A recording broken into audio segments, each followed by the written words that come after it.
Perhaps the most memorable encounter I've had with anyone. Enabling the payment method is just a first step. The real work happens after payment methods are enabled and needed to have an ongoing process about understanding which payment method give the best return. So this is also the benefit of what we're doing here is that because enable and connected with the one payment method is really a lot of work if the merchant tries to do by themselves. Welcome to the Own Your Commerce podcast, where leading experts, brands, and innovators reveal strategies for e-commerce growth. I'm your host, Jay Myers, and this show is brought to you by Bold Commerce. Hey everyone, welcome to another episode of Own Your Commerce. I'm your host, Jay Myers. I have with me today Wei Jiang. He is the president and CEO of a company called Citcon, which we're going to learn a lot about. It's a fascinating company, and they're really enabling worldwide international commerce. They are a leading payment technology that helps the underlying payment infrastructure, which enables, I think, hundreds, but we'll check, of different wallets and alternative payment methods all over the world. And I'm based in North America, and we know of a few, but when you're selling internationally in the world, things are very different. And that's what his company does, is they make selling all over the world. They handle the payment, challenges, and complexities. So Wei, thank you so much for coming on the show. Can you give us a quick background, who you are and what's your role and what you do at Citcon? Sure thing. First of all, thank you for inviting me to this podcast. We are very excited about this partnership. Again, I'm Wei Jiang. I'm a CEO and the president of Citcon. And so my background is that I've been in the payment industry for the past 10 plus years. So before this venture, I spent most of my time at the Visa and running the Visa's prepaid product team. So how we started this idea was that we started to notice a few trends, right? Probably everybody also see that is number one, consumers globally wanted to shop globally. So you see the consumers from East Asia or from Southeast Asia or from Latin America, from Europe, they wanted to access the goods and the services from the other countries. So they want to shop everywhere. On the other hand, we also noticed the merchants also wanted to sell everywhere. So these are the two very important trends that we are seeing happening. And this global cloud infrastructure, mobile usage is all accelerate that trend, right? So we see that the idea about potentially to build an infrastructure to make that happen easily for both consumers and the merchants. That is the whole idea. And of course, everybody faces a challenge when the merchants go abroad. The Visa and MasterCard penetration rate is not that high, right? That's the whole idea that we're building an infrastructure allowing the both ends to complete the transactions as convenient as the people are shopping domestically. There's a lot of challenges shipping internationally. We've got tariffs and duties and taxes and different laws and regulations, but payments and how people pay is a big factor in doing business in different countries. So Citcon, explain exactly what it is. You help merchants offer, I don't know the exact number, but it's a lot of different wallets and different alternative payment methods. Can you explain the exact what you do for brands when they sell international? So I think number one to what you said here is that we are a payment company, right? We really focus on providing all those local payment methods to the merchant who want to sell globally and to entering the region outside of the US. So we offer more than 150 different payment methods globally now. That does include a lot of very, very popular, right, well-known payment methods such as Kakao Pay, PayCo, Toss payments from Korea, PayPay, Line Pay from Japan, Jaco Pay from Taiwan. Of course, that everybody, I think most people probably know Alipay, WeChat Pay, and the Union Pay, right? Also that Alipay Hong Kong from Hong Kong, Dana Gcash from Southeast Asia, GrabPay, right? Also GrabPay Atomi from Southeast Asia. We also provide the payment methods from Latin America, such as OxoPay, Mercado. Also that we also support many of the US mobile wallets, such as the PayPal, Venmo, Cash App, Klarna, which is a buy now, pay later. So if you think about that, beyond Visa, MasterCard, those global payment schemes, there are a lot of very popular payment methods globally, which are the favorite, right?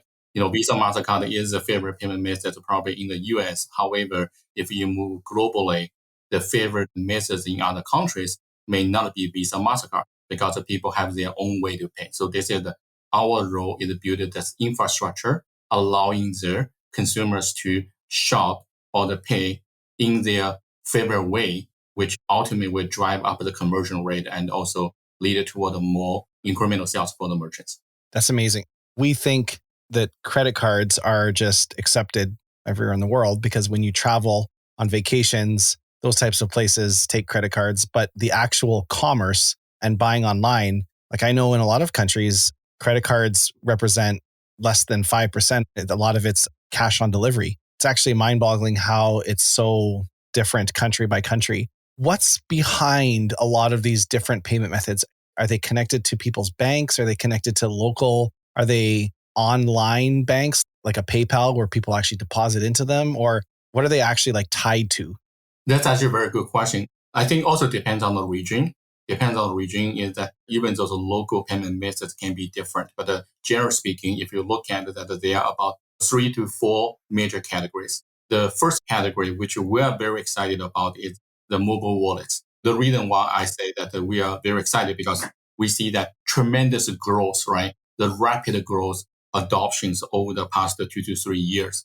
If you look at these are the mobile wallets, which is similar to probably PayPal and Venmo, Cash App in the US. The adoptions in the APEC countries or in Latin America is way faster. I think a lot of you probably are familiar with like Alipay, which are dominating the Chinese payments now. And 90% plus of all the Chinese payments are conducted by the Alipay, WeChat Pay. And it is similar that the situation happening in Korea, like a Kakao Pay and the PayPay, right? PayPay in Japan, they are also growing dramatically. And India, of course, like Paytm.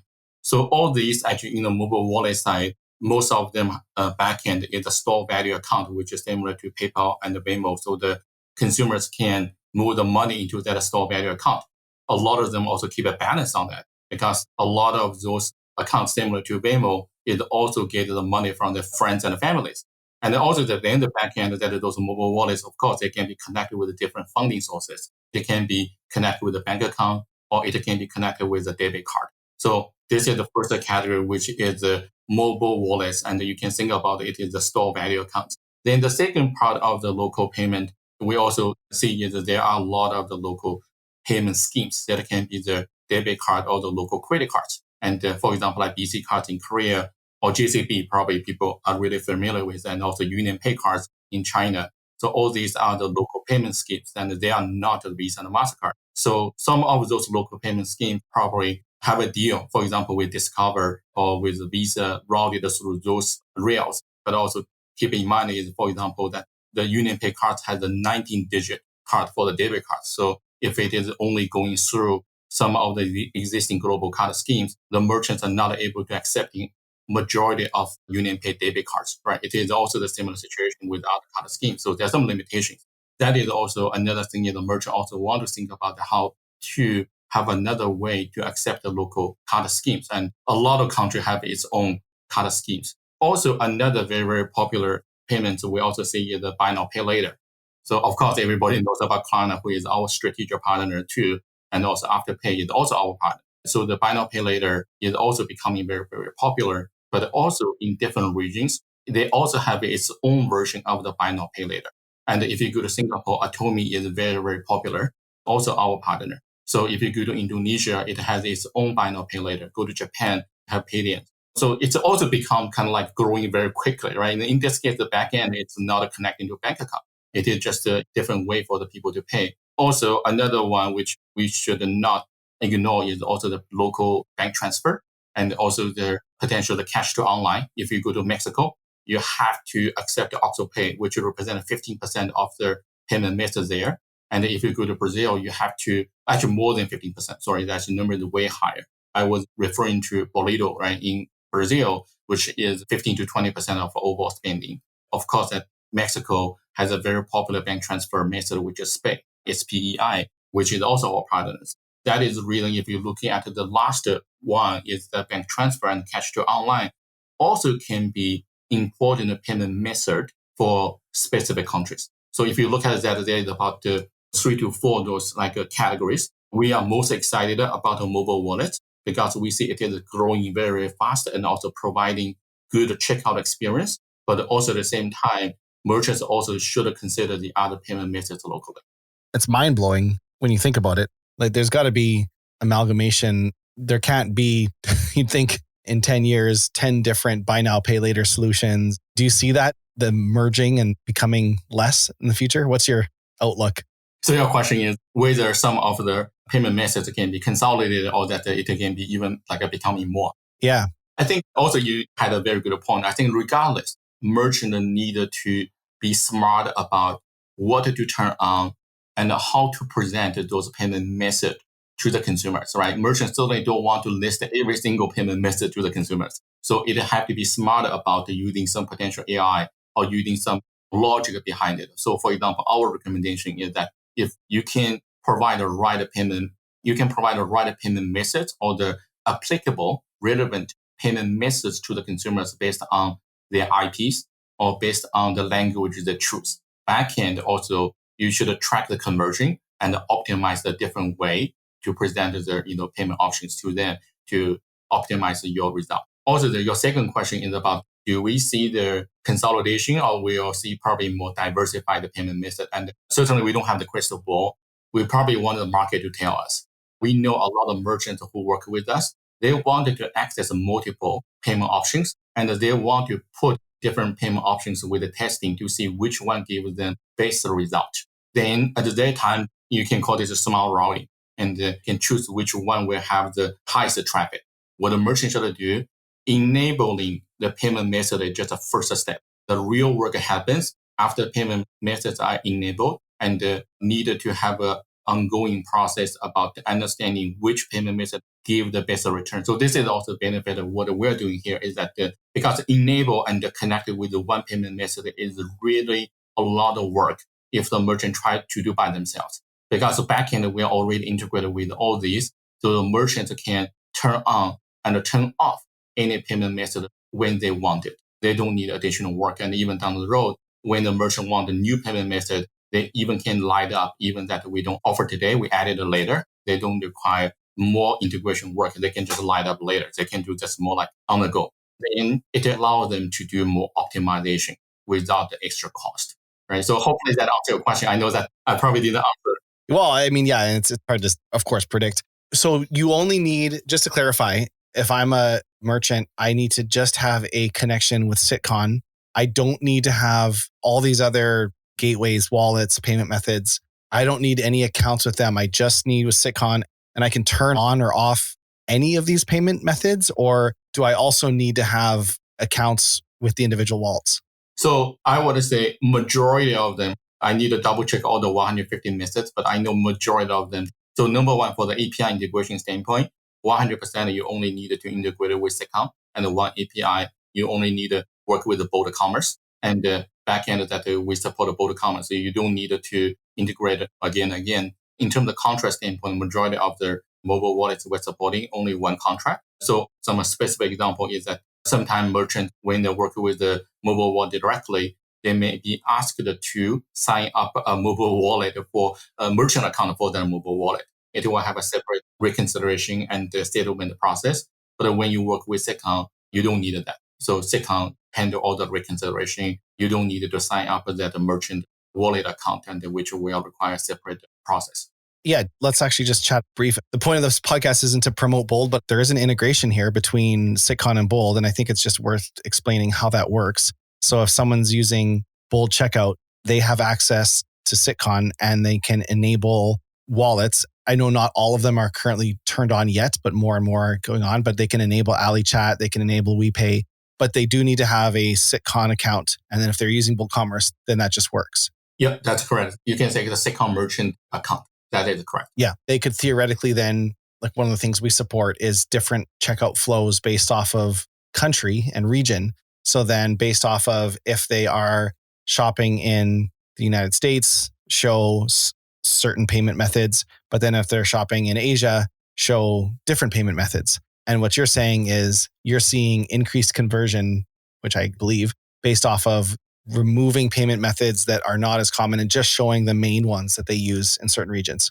Yeah. Also that merchant even can test that by themselves. What I can share some results is that we do see some of those also because some merchants we worked with, when we started, we worked with them, they only had global card schemes. For example, they only accept payments from some APAC countries with global payment schemes, we do see their conversion rate is somewhere around 50 to 60% for those cross-border purchases. And after they enable the payment method from local and those mobile wallets and all the payment schemes locally, and their conversion rate improved to over 85%. Well, I think there's not a misconception, but brands often feel that their relationship with a payment gateway is more important than the customer's relationship with a gateway. And so just because a brand gets a negotiated rate with Visa 1.4 or something like that, this comes up a lot with buy now, pay later. It's like they get a really good rate with a firm, so they just use a firm, but the customer might have an account with Klarna or with Zip or with Sezzle. There's a lot of them. So they're potentially missing out. What's most important is not the rate you get with a specific wallet, but letting your customer who already has if I use PayPal as a customer and I don't see PayPal there, I might abandon my checkout. There seems to be a bit of a shift here where it used to be that, well, because I get better rates with Visa, so I'm not using PayPal. PayPal takes more of a percent. I like this because it's giving control and choice back to the customer.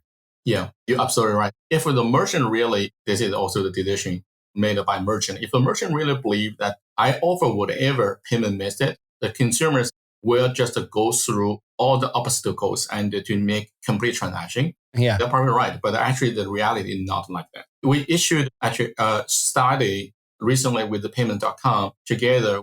We saw the data from our own merchant, and we do see about the 50% increase on the conversion rate, which means 50% increase on the top line. Then the payment.com study showed that across, I think, 1,000 merchants who complete the survey, they believe that the conversion rate can be improved more than 30%. It's a little bit lower than the data we saw, but it is still in the similar range.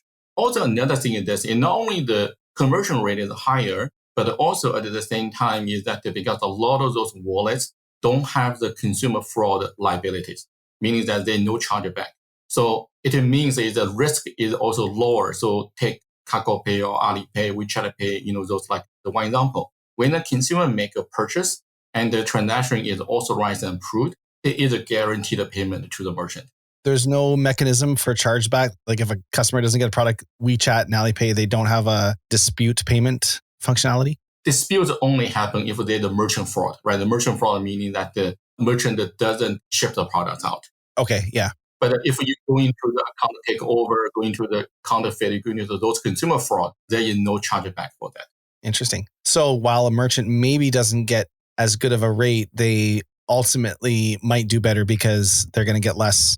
And there's a lot of fraudulent chargebacks, like where merchants just are too lazy to request a refund. So they go to their bank and just dispute it, their Visa statement. It wasn't the color I wanted. And half of the time they just keep the products. So that's a big plus for merchants as well too. Yeah, this also affects the approval rate, right? The reason is that the merchant had a choice. Even I needed to tighten up authorization process, the criteria, which will reduce the conversion rate. All that I just let it go, but ultimately I got a hit on the fraud. But when you enable those payment methods of the mobile wallets, you don't need to worry about that. You just need to focus on selling your products. What's the most used wallet in the world? So we do have a chart showing that, right? If you think about the merchant should think about that from two angles. Number one is absolutely the number of the consumers, right, of the wallet. Of course, the number one, not surprised, right? So the top ones are Alipay and WeChat Pay, and both. I think that WeChat Pay has a little bit over 1 billion consumers who are using WeChat Pay actively. Wow. Alipay also have another 1 billion. Then if you're going down the list, right, so the Paytm is very popular in India. I don't have the most recent number, but I believe that it is also among the top 5. PayPal, of course, right? PayPal has over 200 million. Now probably the number is higher. Even in the US, if you look at the Venmo, is 60 million active users. It's also pretty high. Cash App, I think, have over 40 to 50 million. PayPay, right? PayPay, I believe they just achieved another record amount, and they grow so fast. The number can be dated very soon. So PayPay is the number one wallet in Japan. I think they have about 60 million users. Then Kakao Pay has somewhere around 30 to 40 million, right? If you think about the penetration rate of Kakao Pay in Korea is very, very high. So these are the named ones. And also there are also quite a few very, very popular wallets, right, in Southeast Asia, such as Gcash, which is the number one, number two wallet in Philippines. Dana is also top one in Indonesia. So Apple Pay and Google Pay, they're nowhere near these ones you mentioned? That's a good question. So the Apple Pay and the Google Pay is different. We do not count, especially Apple Pay, right? Is not a store value account. Right. It's Visa or MasterCard, whatever stored in there. Exactly. It's a token, right? It's just another way to make the Visa and the MasterCard transactions. Gotcha. And where all those other ones you mentioned are, they actually store money in an account. The store value account, right? So it's similar like a Venmo and the PayPal or Cash App. You also have the app you can open, for example, in the Cash App or the Venmo. You also can use that for other purposes. When a brand is looking to go into a new region or sell internationally, what does the customer experience for someone using Citcon look like? Do you help consult them on what payment methods they should use? Do you have like partners that help with that? Or if someone, like if a brand is looking to expand, what does that customer experience look like for them if they join on to Citcon? This is a very good question. So number one is definitely that we have a team that only know the payment methods in that region, but also that we know that the local market demand and local situation, right? So for example, if a merchant or brand want to expand into APAC, and our team will be happy to work through understanding their needs and to give the recommendations. So give you some examples is that, for example, if a cross-border e-commerce want to sell into China, besides the payment method, we also offer other services. For example, we offer custom clearance API. This will allow the merchants not only just to accept payments from Citcon, but also allow them for the faster customer clearance, which is critical for the consumers, good consumer experience. And also that we provide a different device. We also provide suggestions on how you manage the crowd, because if a consumer resides in China, they might be facing challenges in accessing the website. So in those cases, we always can provide suggestions. If you go to Korea and they want to sell to Korean, we also can provide support and suggestions, even how to get the traffic from the number one wallet, KakaoPay. So think about that, the wallet payment. Why the wallet payments we're excited about is not only it's a payment method, it also can help drive the traffic toward your brand. We have done this many times with many of our payment methods, the wallet providers. Interesting. What are some of the biggest challenges you see as brands expand international? I know there's a ton, but what are some of the biggest challenges and complexity that you see they face or they can expect? My experience is where we interacted with many different type of the brands, right? And they also at different stages. So the biggest challenge, number one, is that it is very hard for a brand without international experience to imagine what the type of localization needed for them to go into one region. It's not only the payment method, but also that logistics locally, and also that there's some other requirements. But also at the same time is that I think many merchants, many brands thought that I just needed to enable global card scheme. I will be able to complete the transaction, right? So that is my goal. So I think a lot of merchants are not aware that the local payment experience outside the US can be very, very different. So actually one merchant told us that after they enabled the Bolivia from Brazil, they saw an immediate increase on the business. We recently launched with online e-commerce into Mexico. They enabled Mercado and Oxxo Pay. They told us that they saw conversion rate. I think I mentioned some numbers earlier. They see a dramatic increase on the conversion rate. You think about this, like the brands invest a lot of money to do a lot of different things. If the conversion rate is 30, 40% lower, they may even not have a business case to justify their business in that region. Most of our listeners are probably North America based. I know they're from all over, but the majority are. I mean, I know there's considerations for like the products you sell and all that, but all that aside, are there any regions or countries you would say strategically that make the most sense to move into first? Like if you are based in North America and someone's thinking about going international and taking everything you know into account, what would be the most strategic place other than product market fit and all that, but more just from payment and regulations? Any thoughts around that? Yeah, absolutely. I think number one, you're right about it really depends on what you sell, right? So the goods and services you're selling can determine that which countries are top priorities. Yeah. So this is the first thing. The second thing is that if you look at the spending power from different countries, it is different. So if you are selling, let's say luxury fashion, beauty, and those type of the products, right? And which North American based merchants have advantages. In those cases, what we do see like East Asian countries, like China, Japan, and Korea, will be strategic important for them to sell to. The reason is that those Eastern Asian countries are very big spendings on those categories. we also do see very high number of cross-border sales into those three. Their also average spending per person, right, from those three countries every year is also very high. So meaning that they can afford high ticket transactions. Then moving to the other Asian countries, I think that besides those four, I think India also overall spending for cross-border is also catching up, but also another reason because the India population is very high. And the average transaction ticket that we see is relatively low. So it depends on whether you are selling again. And then we do see that in Southeast Asian countries, we do see Indonesia is also the spending power on the cross-border e-commerce is also catching up rapidly in terms of total spending. Then also going to the Latin America side, definitely we do see the strong potential from Brazil, Mexico, a few countries in Latin America. I don't even mention Australia because I know that most of North American-based merchants are selling to Australia. When they go to APAC areas, they probably will think, oh, it's easier for them to sell to Australia because of language. Right. It's interesting in America, if you hit a website and if the pricing is not in US dollars, I think the stat is like 78% of people leave the website.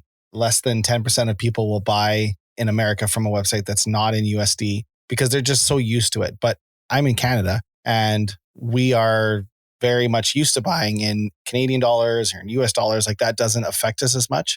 Do you find some countries like the shoppers are more open to buying internationally? So like they're selling internationally, but as far as the customer base goes, I would say Americans are probably very low on the spectrum of buying internationally. Like pretty much everything is available to them in America. If they see a site from a different country, they're less likely to buy from it because they're concerned about duties and brokerage and customs and everything else. But which countries are maybe the most welcoming or open to buying internationally? I think this is a very good question, right? So this also really relies on how mature those local e-commerce buyers are. The reason I mentioned East Asian country because we do see that if you look at China, Japan, and Korea, and of course, I think Australia is also open. I don't really count Australia in this part because a lot of the North American-based merchants already, I think, cover Australia well. But if you look at APAC, just from those three Eastern Asian countries, they represent, if my memory is correct, represent like close to 90% or 85 to 90% is the overall e-commerce spending in Asia. So number one is not only cross-border, but domestic spending on the e-commerce is also very high. Because they are very mature on the e-commerce spending, they are much more open to shop globally. So I think that those three countries, to answer the question, for APAC area, those three countries are more open to shop globally. And also you have a larger population who are doing that. And also the people who normally shop internationally are more middle class and above. Those three countries also have very big portion of the middle class. So this is the reason why the merchants who are working with us, especially on the e-tailer, a lot of them are prioritize those three countries first when they go into Asia. That makes sense. What are you most excited about for the future of Citcon and the company? So you've got 150-ish wallets. What's the future hold? You think once you have every wallet integrated, what else is there? But I'm sure you've got exciting things going on. What are you most excited about for the next 5 years of the company? We're still at a very early journey, a very early stage of the journey. So I think we have this vision that the world need a more open payment platform ecosystem beyond just the selected global card schemes. Our goal is really how to make the purchase experience smooth for the consumers, which they feel familiar, secure, and they feel convenient. And on the other hand, we want the merchants really focus on building a business instead of worrying about the low conversion rate fraud when they go globally. We are building this platform and we have a connect or integrated with many payment methods. And in this case, also at the same time, we need to continue to work on how to make those shopping experience and purchase experience very convenient and easy for the merchants. In this case, I think the partnership with Bold is exciting for us because we can bring this service now to a larger base of the merchants. And I think the thing is, a lot of the merchants just not aware this is the option, right? So I think it is exciting for us to educate the market and make them understand, realize there is a better way to accept the payments. Absolutely. I'm glad you guys exist because it seems like the world of payments every year seems to get more and more, not confusing, but there's more players. More options. There's more options. Yeah. Like never before. Like sometimes you go to a site and the whole screen is full of different payment options. It's overwhelming sometimes. And so not just simplifying that in North America, but across the world and what I'm excited about is being able to dynamically show the right options to customers based off location and still give them enough option that they can choose which payment method they have a relationship with. Because at the end of the day, it's about the customer feeling safe and having them convert. I think it's fantastic what you're doing. If people want to learn more about your company, where would you like to direct them? And what's the process look like if someone is interested in learning more or getting started? Do they need to book a demo? How does pricing work? What does that flow look like? Yeah, it's very simple. You can just go to citcon.com, right? CITCON.com. I'll make sure I have a link in the show notes as well. To book a demo or just contact us, right? And either call us or send us an email. It has the contact information on our website, and then our associates will contact back immediately. And I assume as far as pricing goes, Citcon has a price, like it'll fluctuate based off of all the different wallets. And then there's got to be a Citcon fee on there as well too, but it varies depending on what the wallets charge, or how does that work? So the pricing in this case is that Citcon will provide a merchant discount rate for all these payment methods. Now, the merchant discount rate will be different based on the different payment methods. And overall is that pretty friendly pricing scheme and no hidden fee. It's a very transparent fee. And overall, so we believe that we are able to save the money for the merchant compared against some card schemes, right? Because if you accept the payments internationally, normally the merchant will get a hit for the cross-border fees, which is somewhere 1% to 1.5%. Yeah. But the local mobile wallets actually will not have the international charges, right? So the fee actually, in many cases, can be lower than what the merchants are getting charged today. Interesting. Yeah. I didn't even think about that. Like you probably get better rates with a lot of the wallets, and rather than stores going individually to all of them, makes a ton of sense. Yeah, absolutely. We do have quite a few merchants who used to work with some payment method directly and switch to us. Not only because we can provide a one-stop service, right, to them, but also that we can provide a better economics to them. Awesome. Wei, this has been really fantastic. I think our viewers will get a lot out of it. Thank you so much for coming on our show, and then just encourage everyone to check out citcon.com. And I'll have all the links in the show notes as well too. And they are integrated with Bold and with our checkout. And so we'll link to, we have a press release and some information about that as well too. I'll make sure that's linked in there. Wei, thank you so much for coming on. Thank you. That's it for another episode of Own Your Commerce. If what you've heard has helped you in any way, I'd love it if you'd leave us a review in iTunes or Spotify or wherever you listen to your podcast. It's a new podcast and reviews really help spread the word. And if you know someone you think that might benefit from this podcast, share it with a friend. If you'd like to learn more about Bold, visit boldcommerce.com. You can view all our past episodes, and if you have a story you'd like to tell, we'd love to have you on the show. You can apply to be a guest or suggest a guest on our website as well. That's all for now, and we'll see you next week.